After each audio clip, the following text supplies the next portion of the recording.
Hello, hello guys! Magandang gabi! O, nakakatakam, 'di ba? So, tonight, dahil hindi ako nakapag-bake ng donuts para sa school tomorrow at wala kaming water supply, palagi na lang, gumawa lang ako ng homemade na mayonnaise.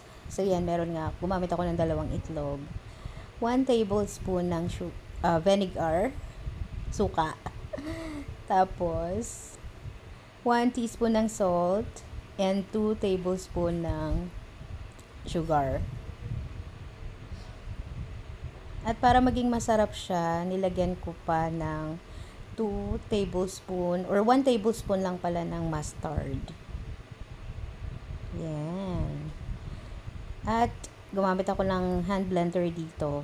Pwede naman to sa blender, kaso lang mas magaan at mas madaling gamitin tong hand blender.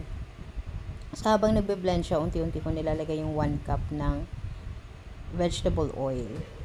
Kailangan unti-unti lang yung paglalagay ng oil kasi hindi siya magbe-blend ng maayos at hindi siya magiging malapot kung i-combine mo na siya sa egg. So, yan. Medyo kinulang pa nga talaga ako sa oil nito kaya nagdagdag pa ako ng 1/2 cup para maging malapot talaga siya. So, yan. After a few minutes ng mixing, malapot na siya, guys. At ang sarap nito, yung lasa nito, yung Japanese na mayonnaise, yung nilalagay sa takoyaki.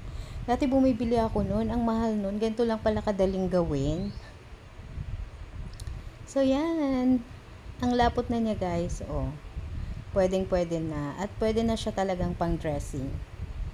So, syempre, trinay ko na kaagad dahil nag-request ang aking Junakis ng sandwich tonight.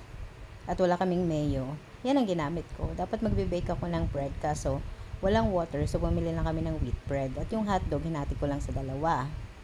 At syempre, nilagay ko na yung mayonnaise at binudburan ko siya ng cheese. Yan. Tapos isasalang ko sa oven ng around 15 minutes para mag-melt siya. Ang sarap nito, guys. So, huwag na kayong bumili. Try nyo na. Thank you for watching. Bye-bye!